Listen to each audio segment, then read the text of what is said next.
Sister, how are you? Fine, brother. How are you? Fine too, sister.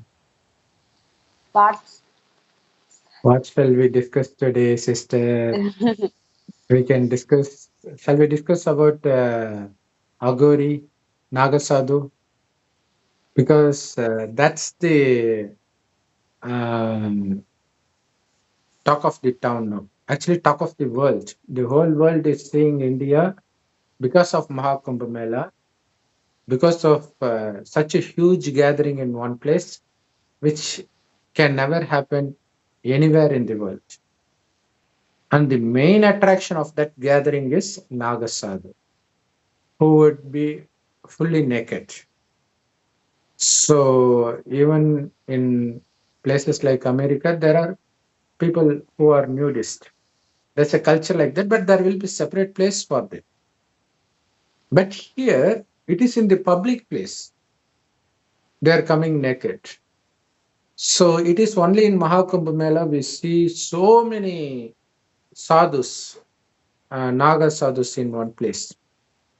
So that's one big attraction for this.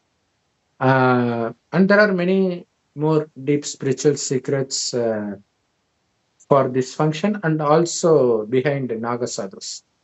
So let's take one at a time. And also, there are certain aspects of algorithms. We will be discussing it in the next video. Here in this video, we are going to focus on Naga sadhus. Who are they? Where do they come from? What is their uh, name? Why do they? What is their lifestyle, and why is it like that? So obviously, just by seeing them, we can understand that they are not leading the normal life like we all do. So their spiritual practice is very intense. They are intense devotees of God Shiva and Mahakali, and usually, just like in India, transgenders, hijra, they call it in Hindi, they are born to a normal family, but after reaching certain age, they realize that there is something wrong with their body. They are given the wrong body. So they are born as male, but their mind thinks like a female. So that's when transgenders come across their house, they just go with them without giving a second thought about it. So that's such a miracle. Likewise, even in Maha Kumbh Mela, which happens every 144 years, and also there are other Kumbh Melas which are happening 12 years once, and the Ardh Kumbh Mela, which happens 6 years once. So in these Kumbh Melas, these Naga Sadhus will definitely come, and people get attracted to them. They long to get blessings from them because they believe that they have so much power because they are doing intense tapasya which nobody can. So obviously they must be having um, certain powers which others don't possess. Moreover, there is nothing for them to be selfish about. They don't need anything. They don't accept money. They don't even wear anything. So it's such a blessing to get blessed from someone who is fully selfless, like God. So that's why Naga sadhus are very significant. And people on seeing Naga sadhus in these Maha Kumbh Melas or Kumbh Melas, they get attracted to them and they themselves want to become Naga sadhus. So this happens for every cult or religion. If they are born as Hindu, when they get some notice from Christian brothers or sisters, they get immediately attracted to it, although that notice would have nothing significant because they belong to that part. Likewise, those who are attracted to Naga Sadhus and want to become like one, so they belong to that community for birth after birth. That's why they get attracted. So the process of becoming Naga Sadhus, first there will be intense test of celibacy, staying out of lust.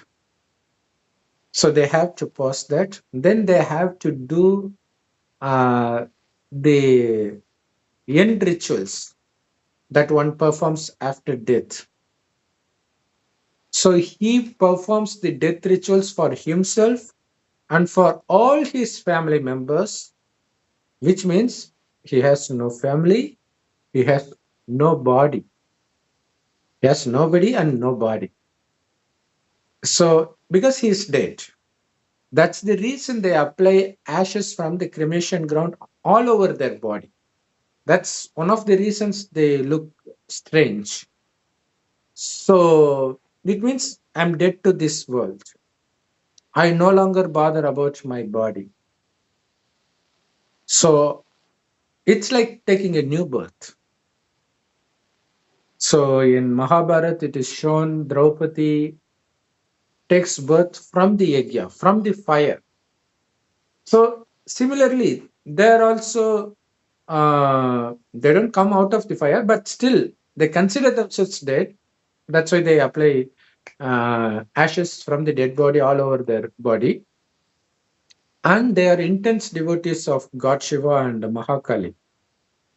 Uh, so they live in places that's far from normal humans, like Himalayan caves, like that. It's very rare and difficult to find them. Only in Kumbh Mela you can find them. That's another reason people gather there in millions. So, and after performing death rituals for themselves and for their family members, they should also have this patriotism towards their nation, towards Bharat and Sanatan Dharam. They should be ready to sacrifice their own lives if something bad happens to Sanatan Dharma. So, in the past, when Mughal emperors tried to invade India, several times these Naga Sadhus confronted them, defeated them. Mughal emperors had no idea that they would have so much power because they look so simple without clothes. So they thought they could easily conquer them. There were just 4,000 Naga Sadhus and 5,000 Mughal soldiers. But in the end, it is the Naga Sadhus that won. So that became a big headache for Mughal emperors because they think, who are they? They don't have a family, but still uh, they love this Sanatan Dharam so much. So that's something people do not know about nowadays, and that's the reason in Kumbh Mela you will find Naga Sadhus performing those courageous acts like a revolving knife and various martial arts. So, so they were soldiers in the past, and if there is a need, they will come again. So recently in Bangladesh, uh, Hindus were targeted by Muslims. So then some political leader warned against Bangladesh. Then that he would made Naga Sadhus march over Bangladesh if this continues. So such is the power of Naga Sadhus, and they will spend their whole life chanting God's name mantra, and their style of meditation is also unique and very difficult to perform. So they are the ones who stand in one leg while doing meditation for hours. You would have seen such photos in Google. So they are Naga Sadhus. So everything about them would be very difficult. And they have intense love towards God Shiva and to Sanatan Dharam. So they perform intense devotion not only to attain special powers but also to attain the liberation. So that's one of the reasons people go to Kumbh Mela. They think by taking dip in holy rivers or ocean that they will attain mukti. So we have covered it about it in the previous video. We will still be covering in the upcoming videos about it. So that's about Naga Sadhus. And they practice celibacy, which is very essential. Not only men, even women or Naga Sadhvis. The only difference between Naga Sadhus and Naga Sadhvis is Naga Sadhus are completely naked, while Naga Sadhvis will be fully clothed with saffron clothes. Everything else is same for both. So now, coming to the love they have for God and for their dharam, Sanatan dharam. When you see about it, of course, it's a miracle, it's a wonder, but you can see Naga Sadhus in Kumbh Mela. Just by seeing them, you can identify who they are, what they are doing, what their lifestyle is, everything. But you know what? You don't know about one set of people. Although you see them daily amongst you, you just don't know how great they are compared to Naga Sadhus. So it's also great. But they are greater than Naga Sadhus. Who are they? Even they came to Maha Kumbh Mela. But nobody speaks about it. No single soul speaks about it. You know what? Even our President Murmu, Draupadi Murmu, belongs to that sect. That is Brahma Kumaris. So who are those Brahma Kumaris? What's the difference between Naga Sadhus and Brahma Kumaris? Why are we comparing them to Naga Sadhus? Just like Naga Sadhus, they are also fully clothed, be it men or women, Brahma Kumar or Kumaris, they are fully clothed, very decently clothed. So we are Brahma Kumaris too. But can you identify anything different in us? Nothing. But there will be one. That's the knowledge, which they can't speak, which nobody can speak because they are the intense devotees of God Shiva, Naga Sadhus. Brahma Kumaris were once the intense devotees of God Shiva. By once, I mean for several births in the past. They were intense devotees of God Shiva and other deities. But they are no longer the devotees of God Shiva, but they have become the children of God Shiva, direct children of God Shiva. There's a difference between devotee and children. For example, if somebody is a fan of Shah Rukh Khan, what's the difference between the die-hard fan of Shah Rukh Khan and the son or daughter of Shah Rukh Khan? Who will inherit his property? Fan or his son or daughter? Obviously, his son or daughter will inherit his property. His love will definitely be more for his children than for his fans. For fans, it will be just like hi bye. If he could do something, he will just wave his hand. That's it. But if he is more good, if there is something they need, maybe he will help a little. Nothing more than that you can expect for a fan. The same applies to devotees. Devotees, no matter how intense their worship is towards God Shiva, of course they will be blessed with that, be it power or wealth, whatever it is. They may be blessed. That's no guarantee either. But when coming to the children of God Shiva, that is Brahmakumaris, it is 100% guaranteed they will inherit the whole wealth of God Shiva. What is the wealth of God Shiva? Because people do not know what God Shiva is. That there are many others who love Gandhi and who love uh, Sanatan Dharam and God Shiva, like Mahatma Gandhi. There are many group called RSS. Even they love God Shiva and Sanatan Dharam.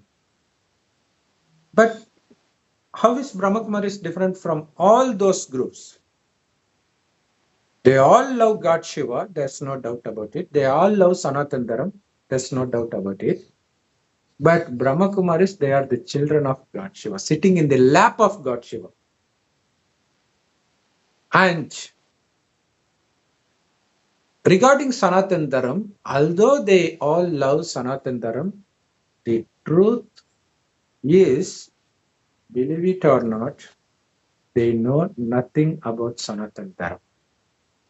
They just think that's the name of Hinduism in the past. That's it. Which is true. Sanatan Dharam is converted to Hinduism. That's true. But there's a big difference between Sanatan Dharam and Hinduism. So if somebody is converted to Christianity, of course he was Hindu in the past. But that's a big difference between Hinduism and Christianity, right? Just like that, there's a big difference between Sanatan Dharam and Hinduism. When Hinduism comes into being, Sanatan Dharam no longer exists. Because Dharam or religion, one claims that he belongs to a particular religion only when he follows every single rule of that religion. For example, if you are not worshipping 5 times a day, you cannot call yourself a Muslim, although you are born to a Muslim family. For namesake, you may be considered a Muslim, but you are not Muslim. Even Muslims will say, we don't consider them as Muslim. Likewise, Sanatan Dharam is not the full name.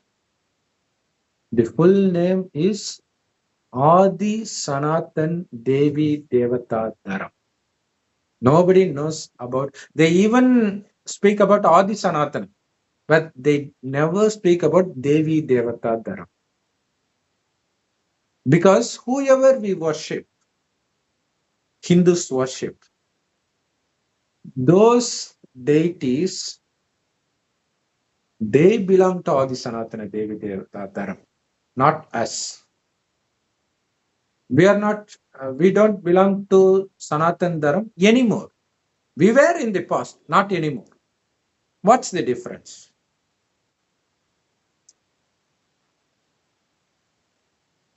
While they were, and also you have to understand the significance of Adi Sanatan Devi Devata Dharam. Adi means in Hindi, in the beginning. So that's the first religion of the world, entire world. Sanatan means eternal, always exist. It will not perish because the soul doesn't perish. If something comes in the beginning of the world, if some soul descends on this planet in the beginning of the world, obviously it has to take rebirth after rebirth, so it always exists. Who are they? They are the Devi Devatas, Adi Sanatan Devi Devata Dharam. So what's significant about Devi Devatas or deities? They were as pure as God, but they are not God. People confuse deities with God. God is none but one Shiva. Nobody else can be called God. Everybody else is human. Deities are also humans, but they have divine qualities.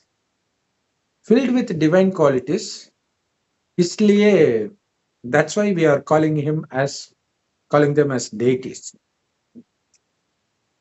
So they lived in India in the first 2500 years when India was heaven. So people think heaven is somewhere else in this universe, but they didn't know the same India where we live in now was once heaven in the beginning.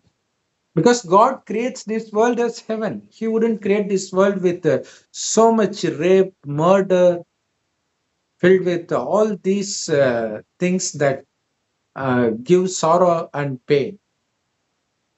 But heaven is the world that gives only happiness. Whatever you see gives you happiness. Whatever you listen gives you happiness. Both men and women in heaven, they were so beautiful. Nonetheless, they were not attracted to each other. They don't hate each other. They were not attracted either. They get married. They even give birth to children, but they don't know what sex is. Then how do they give birth to child? By husband and wife having the thought of having a child, the women gets pregnant. That's how pure they were. That's the reason they are worshipped. They were as pure as the newborn baby, actually, even more than that. That's why we compare them to God. They are pure like God.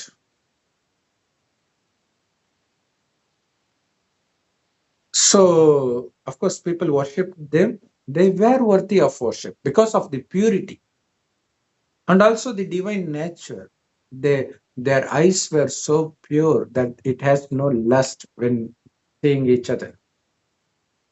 Their words will be so loving and soothing to heart, and their mind continuously create pure and positive thoughts for others.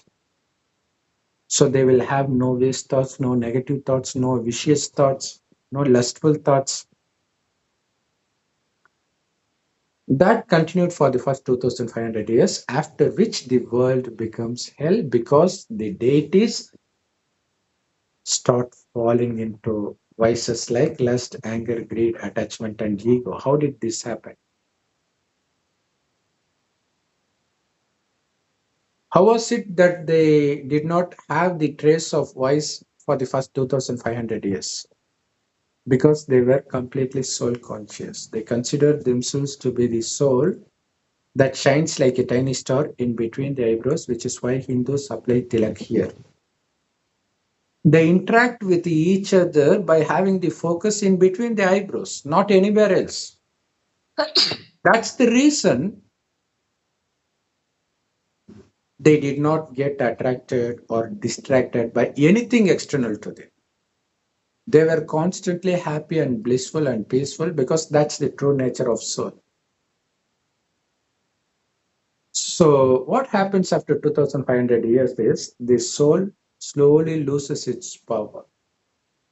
So, the concentration power also decreases. That's why when it gets distracted, it can no longer come back. So, they forget that they were souls. Instead, they consider them to be this body. Since they can no longer get happiness from within, they seek pleasure outside. So, they are all short living, short term pleasures. Not only that, that will decrease their power of discriminating between right and wrong to a greater extent. So that's how we become addicted to sensual pleasures, and the five vices lust, anger, greed, attachment, and ego start to emerge from us. So these five vices were present in men and women. They are combinedly called ten-headed Ravan. So he has kidnapped all souls of the earth, no matter what religion they belong to. So all souls are Sitas to rescue us from the kingdom of Ravan God Himself has to come. He has come in the end, revealing this secret how we have lost everything by becoming addicted or becoming slaves to these vices. Under the influence of these vices, we started committing sin after getting accumulated. We start experiencing punishment for our sins in the form of diseases, poverty, natural calamities, conflict within family, outside family. So we have reached a time when this world is no longer eligible to live. It's filled with selfish people, filled with sinful people. So in news daily, especially from India, we are listening to rapes as daily news. So people are ready to do anything for money. So the same India, which was worthy of worship for the first 2,500 years, has become so down now. So to lift that up, God Himself has to come. He has come. He has entered an old man's body and gives him the name Brahma. Through his mouth, whatever God teaches is called Murli, which is available absolutely free of cost in all Brahma Kumaris Rajyog meditation centers. And also it's available in many websites and YouTube channels, including our own channel. You can Google it yourself. It's available in all languages. So what's the essence of the knowledge given directly by God? God says, you are not this perishable body, but you are an imperishable soul that operates this body. It is the soul that sees through the eyes, speaks through the mouth, listens through the ear, performs all activities through this body. Nonetheless, when the soul leaves the body, your body cannot operate on its own because it has no operator in it. So you are the operator, not the body that is getting operated with the soul. That's how you were in heaven. That's the reason you were free of these five vices. That's the reason we were living so happily, so wealthy that our palaces were built out of golden bricks. Just imagine how wealthy we would be. And lion and cow will take water from the same pond together because even animals will be loving to each other. They'll be feeding only on plants, not on other animals. So, in order for us to enter heaven, we have to become eligible by becoming as divine as the deities. But now we are addicted to lust, anger, greed, attachment, and ego, and lust is the greatest sin or greatest enemy to conquer. These Naga Sadhus, they are practicing brahmacharya or celibacy in the caves, which is easy. They are not living with girls. And also, they will take some drug that helps them in practicing celibacy. That's not natural ability or power. But Brahmakumaris, on the other hand, live with their spouse, husband or wife, and still practice celibacy. How is it possible for a woolen fire to be together and not get burnt? It is only possible with the God's knowledge, with the help of God, because the essence of God's knowledge is to consider ourselves to be the soul and to remember God as a point of light. He is also a soul just like us. He is not bigger or smaller than us. The only difference is he doesn't enter the birth and death cycle. He comes in the end just to give this knowledge. By adapting another's body, he doesn't enter mother's womb and take birth like us. He doesn't have a body on his own, which is why we worship God Shiva in the form of light, Shivling. But nobody knows about what Shivling stands for, who those deities Ganesh with the elephant hand, elephant head, and monkey headed Hanuman. Nobody knows about it. We are monkeys now at heart. We can't concentrate our mind. So God gives our introduction saying that it is sinful. In order to purify yourself, connect your mind to the Supreme Soul lovingly as your Father, because He is the Father of all souls. By remembering Him constantly, that our souls get purified gradually, that you no longer get attracted to anything around you. And also the knowledge given by God, morally, we need to listen to it directly because that enhances our detachment from everything around us at a mental level. We don't go to forest. We live in family, but still we don't consider them to be us. Just like Naga Sadhus, even for us, it's another birth, new birth to God Shiva directly. So previously we were body conscious, we were looking at body, so we were attracted and distracted. But now our focus is just on the soul, and we consider ourselves to be the soul, not as a man or women. But of course, we need practice for this. Only then you will be able to attain a stage when you are always blissful. That's called karmatit stage. When you attain that stage, the world destruction starts. Before the destruction of the world, God is preparing some of us eligible to enter heaven so the world doesn't get destroyed fully.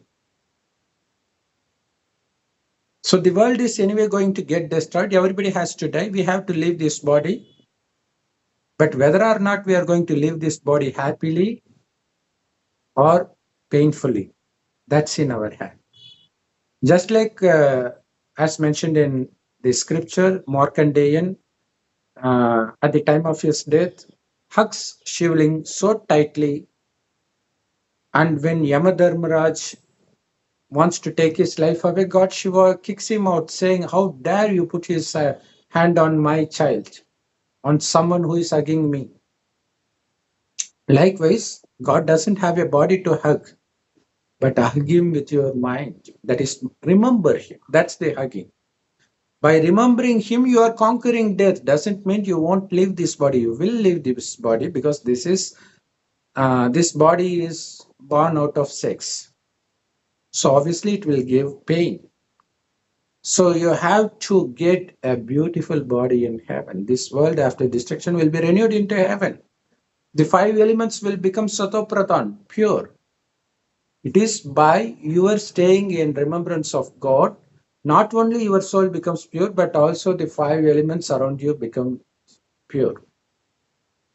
So you will have to take birth. Since you are fully soul conscious, you have no problem leaving this body because you will be leaving this body very happily, knowing that you are going to take birth in a family that's in every aspect million times superior to the family that you are in now. You are going to have a body million times better than the body you are in now. And you are going to the world that's going to be million fold better than the world we are living now. It's going to be a pure world filled with prosperity, wealthy, healthy, purity, peacefulness, and blissfulness. Whatever you see, that's going to be happy. So we have the clear aim why we are being celibate, why we are conquering lust. The reason we are conquering lust by being in remembrance of God is because we are going to enter the world where there is no trace of lust, anger, greed, attachment, or ego. So by being in remembrance of God all the time, we will be able to stay peaceful no matter what happens. Because just like Naga Sadhus perform the death rituals to themselves and their family, we don't do it physically, but we do it at a subtle level. Because how do we do that? Before that, the one I got married to was my wife. Now she is no longer my wife, she is just my sister. As a matter of fact, she is my brother. Because we are seeing the soul, not the body. Only body is male and female. The soul, every soul is a male, because only male in the past used to inherit the parents' property. Likewise, we have equal rights to inherit the inheritance of heaven given by God. So that's why all souls are male. So we have to consider each other as a soul brother, not even sister. So if uh, brother and sister born to a same father, physical father, have sex with each other, that's a shame for the family, right? But God says, you are now your God Himself is your father. So if you have sex with each other, that's defamation for our family, because this is the purest family on earth. There cannot be as pure as this family. This is the biggest family, because after all souls are the children of God. But we souls, Brahmakumaris, are the direct children of God, because only we accept God as our father and teacher, and we get knowledge from Him, and also we put it into practice. So we don't chant mantra. Instead, we remember God as a point of light as much as possible. It is by remembering Him as a point of light that the sense in the soul gets destroyed. We become soul conscious. We no longer get attracted by worldly things that we used to when we were in body conscious stage. So that's how our character becomes changed fully. But the Naga Sadhus, no matter how pure they are, after that, they have to take birth in a family, by which time they will have spoiled, because the world is spoiled. So there is no improvement at the spiritual level. So no matter how many years you stay in caves, the moment you see a girl, you are going to feel lustful. Maybe it will take some time compared to those who are living in the world, but still you will fall. That's the reason you are seeing many Hindu saints, pastors, nuns, all falling for lust. Although they stay pure in all births, because they will be, that's a different religion. They will take birth in the household. After reaching certain age, they will become the saint. Again, they will, after death, they will take rebirth in the family hold. So when they come to family, they will have attachment, they will have lust, they will have everything. So whatever effort they did, all go waste. So now we are celibate because we are going to enter heaven. See, we are also staying celibate. Nagasadhus also stay celibate. But only we go to heaven, not them, because they don't have the power to conquer lust while living with wife or another girl. That's the reason we are seeing sadhus getting married. No matter how intense their sadhana is, they still fall for lust. So everything else follows: anger, greed, attachment, and ego. So now we, Brahmakumars and Kumaris, also love Sanatan Dharam because we were Sanatanis. We belong to that. We are going to become that again. So that's why we listen to the teachings of God through the old man's body. That old man is named Brahma by God. So we are called Brahma Kumars and Kumaris, which means sons and daughters of Brahma. Actually, we are the son and daughters of God Shiva through Brahma. So we are also sons and daughters of Brahma. So we have to listen to the direct knowledge of God. And the reason we are giving up sex, we are giving up anger. See, when you are living in this society, in the family, you will be constantly bombarded with situations that provoke you into lust, anger, greed, attachment, and ego. No matter what happens, we are always at peace by being in remembrance of God because we are dead to this world at a mental level. So, when you are able to do this successfully, then you are eligible to enter heaven. The reason we are giving up on these five vices is to create heaven on earth. We have a clear goal.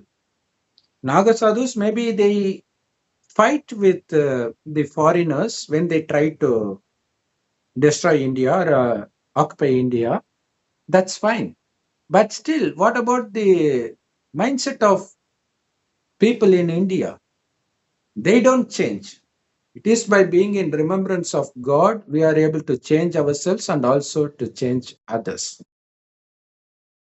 So, we not only stay pure by following the order of God, but also we are giving this message to each and everybody. Because heaven is the kingdom. We need several people. 33 crore deities will be in heaven. So we have to give knowledge to everybody.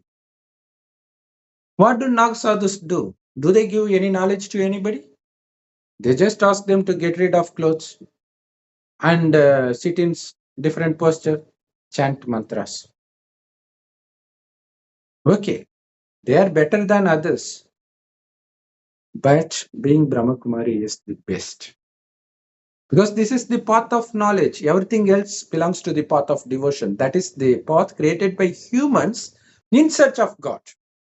But you will never find Him. You will never benefit anything out of it.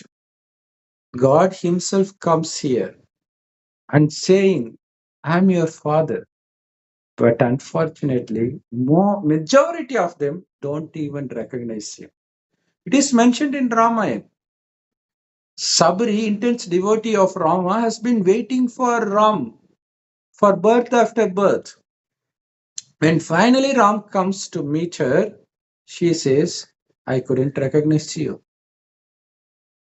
Even Hanuman, the intense devotee of Lord Ram, when Ram comes to meet Hanuman for the first time, he was actually playing with Ram. He was testing Ram. He was testing his patience. And finally, he realizes that he is speaking with Ram. Then he breaks down, crying, how come I can't recognize my Ram?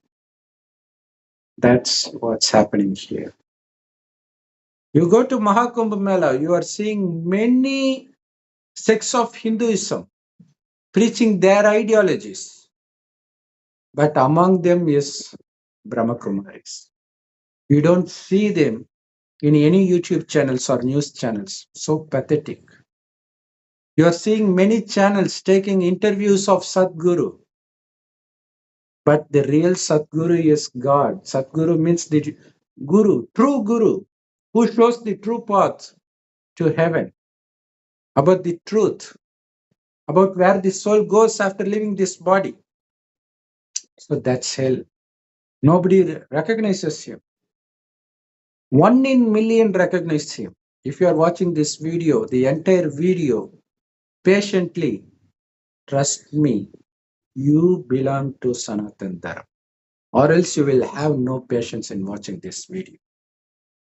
So we love India, but still we don't take part in anything, no matter what happens around us, because this is hell. This needs to be destroyed. Now it is the kingdom of Ravan. This needs to be destroyed. Only then it will become Ram Raja. This world is going to be heaven again. For that, you have to be patient. Those who are patient in the testing times, they are the ones that are allowed to enter heaven, so that the heaven doesn't get spoiled. So that's the reason Ram makes Sita walk on fire to test her purity, chastity.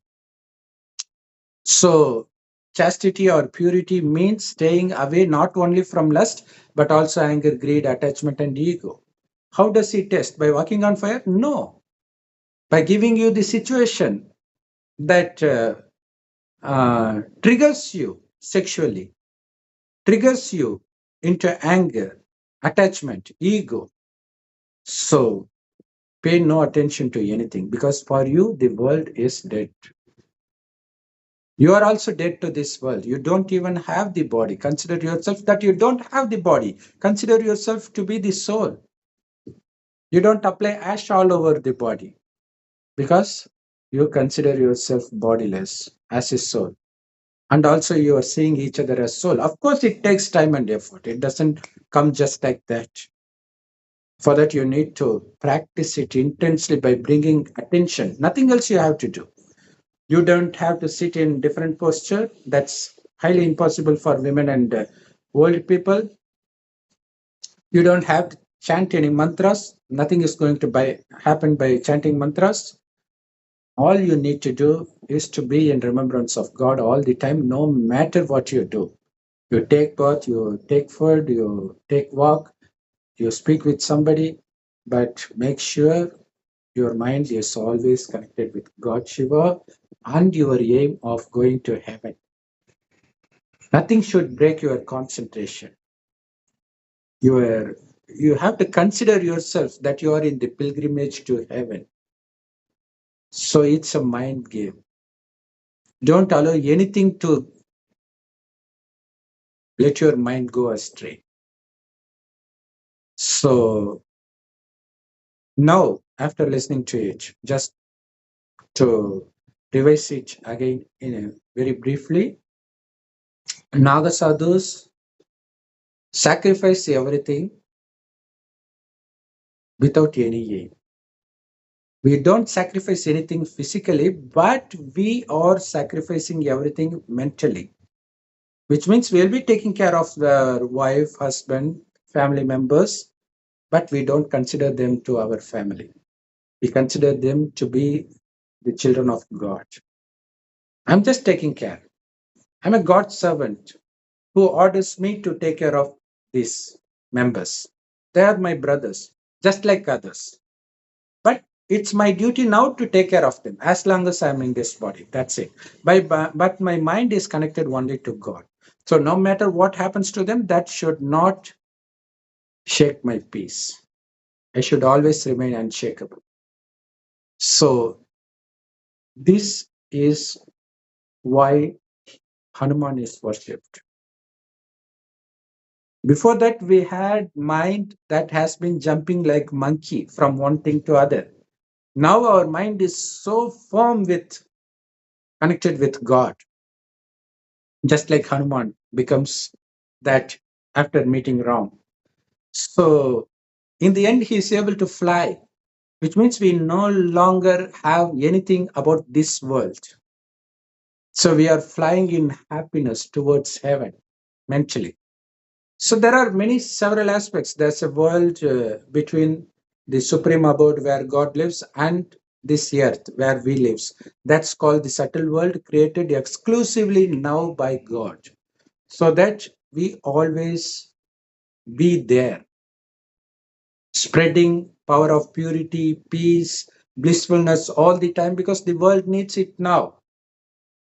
So that when you leave this body, that is what we call as death, you will not take birth here. Instead, you will be going there because your mind is already preoccupied by being there. But if you have any thought of anyone or anything in this world, you will be taking birth or you will be roaming as ghost here. So this is the actual mukti, means freedom. So you are not no longer going to take birth in hell. You will be going here. When the world gets destroyed, then only then you will be able to go to the supreme abode called Parandam or Parlok. From there, when the world becomes heaven, you will start taking birth. You have a clear aim, be it Naga Sadhus, be it Agoris, be it Sadguru, Sadguru Jagi Vasudev, or anyone, Sri Ravi Shankar, whoever it is, they have no aim. So we'll be saying about them in a separate video. So, and we love the world. We consider everybody as our brother, but by everybody we mean the soul, not the body. Because if the soul has sinned, obviously it has to undergo the punishment. But our mercy lies in giving them this knowledge so that they work on it and escape from that. Of course, we'll be giving them power to some extent. But anyway, they have to remember God. Only then they will be able to go to where we came from. So if you have become eligible to enter heaven, you will be entering heaven, or else you will be going there. And when this world becomes hell again, only then they will take birth again. So this is about Naga Sadhus and Brahmakumaris. So hope you all enjoyed it, understood it. It might be difficult in the beginning, but keep watching. You will understand it. Om Shanti. Thanks for watching. Rush to the nearest Brahmakumari center where you will find direct teachings of God called Murli, absolutely free of cost. Om Shanti. Thanks for watching. Thank you so much, sister. Thank you, brother. Om Shanti.